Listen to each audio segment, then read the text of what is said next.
బీహార్ పేదరికానికి గత ఆర్జేడీ కాంగ్రెస్ ప్రభుత్వాలే కారణమని ఆరోపించారు ప్రధాని మోదీ. అధికారంలో ఉన్నప్పుడు ప్రజల సొమ్మును దోచుకున్నారని విమర్శించారు. బీహార్లో అక్రమ చొరబాటుదారులను విపక్షాలు రక్షిస్తున్నాయంటూ ఫైర్ అయ్యారు. దేశంలో చొరబాటుదారులు ఎక్కడున్నా వెళ్లిపోవాల్సిందేనన్నారు. రాబోయే ఎన్నికల్లో కాంగ్రెస్ ఆర్జేడీ ఓటు బ్యాంకు రాజకీయాలకు ప్రజలు బుద్ధి చెప్తారన్నారు.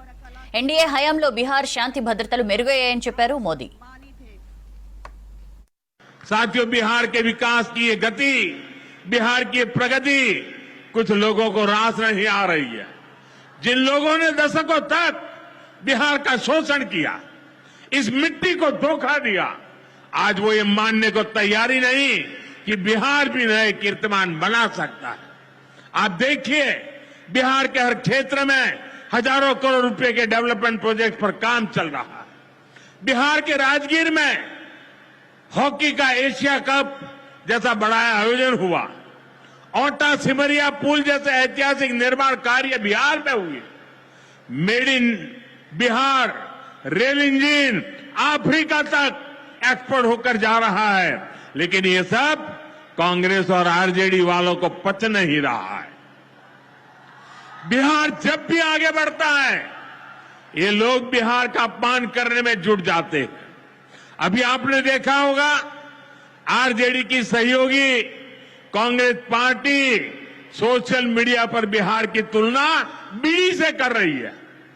इन लोगों को बिहार से इतनी नफरत है, इन लोगों ने घोटाले और भ्रष्टाचार करके बिहार की साख को बहुत नुकसान पहुंचाया।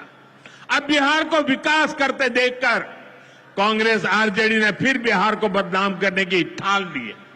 बिहार, बंगाल, असम, कई राज्यों के लोग अपनी बहनों बेटियों की सुरक्षा को लेकर चिंतित है। इसलिए ही मैंने लाल किले से डेमोग्राफी मिशन की घोषणा की है। लेकिन वोट बैंक का स्वार्थ देखिए, कांग्रेस, आरजेडी और उसके इकोसिस्टम के लोग घुसपैठियों की वकालत करने में जुटे हैं, उन्हें बचाने में लगे हैं और बेशर्मी के साथ विदेश से आए घुसपैठियों को बचाने के लिए ये नारे लगा रहे हैं, यात्राएं निकाल रहे हैं। ये लोग बिहार और देश के संसाधन और सुरक्षा दोनों को दांव पर लगाना चाहते हैं। लेकिन आज पूर्णिया की इस धरती से मैं इन लोगों को एक बात अच्छी तरह समझाना चाहता हूं। ये आरजेडी कांग्रेस वालों की जमात, जरा कान खोल के मेरे बात सुन लो। जो भी घुसपैठियां हैं, उसे बाहर जाना ही होगा।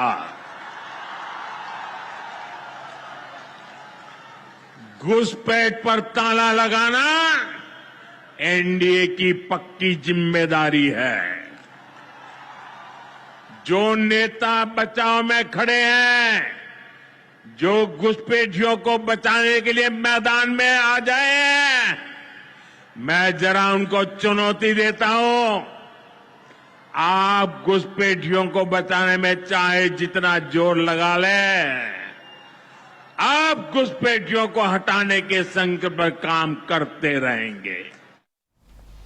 బీహార్ అభివృద్ధి లక్ష్యంగా ఎన్డీఏ సర్కార్ పనిచేస్తోందన్నారు ఆ రాష్ట్ర సీఎం నితీష్ కుమార్. మరోసారి అధికారంలోకి వస్తే 1 కోటి మంది యువతకు ఉద్యోగాలు కల్పిస్తామన్నారు. రాష్ట్రానికి పెద్ద ఎత్తున పరిశ్రమలు తరలి వస్తున్నాయని చెప్పారు. దీంతో భారీగా ఉపాధి అవకాశాలు రానున్నట్లు తెలిపారు.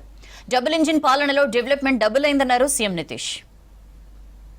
शुरू से सरकार बनी ना, तो सरकार बनी यही ना भाई, बीजेपी और जेडीयू का, एनडीए का, और उससे तो सब काम हुआ। अरे बीच में थोड़ा बहुत इधर उधर हो गया, वो छोड़ दीजिए।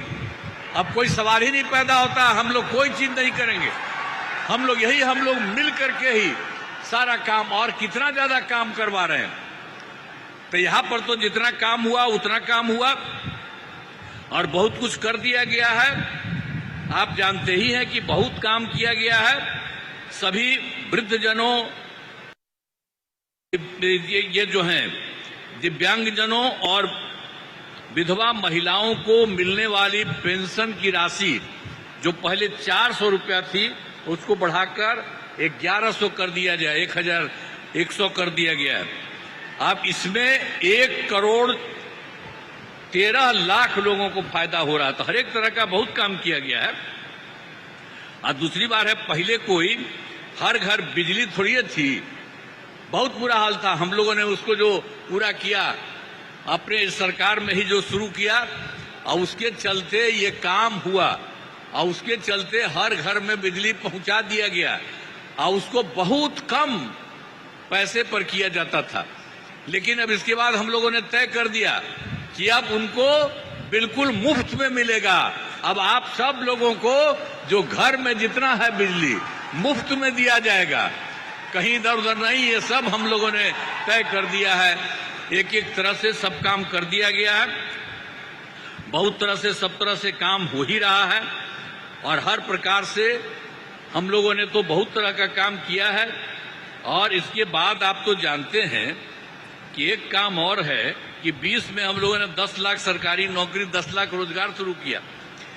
पहले तो कम था, पर इतना ज्यादा हुआ फायदा कि अब तो 10 लाख नौकरी और 39 लाख रोजगार हो गया है। लेकिन इस साल के अंत तक, चुनाव के पहले तक ही ये 50 लाख से भी ज्यादा हो जाएगा। और हम लोगों ने ये तय कर दिया है इस सरकार ने कि अगले बार, इस चुनाव के बाद अगले बार 5 वर्षों में अब लोगों को 1 करोड़ युवाओं को नौकरी और रोजगार दोनों मिलेगा। अब बिहार में नए उद्योग लगाने के लिए भी विशेष सहायता दी जा रही है।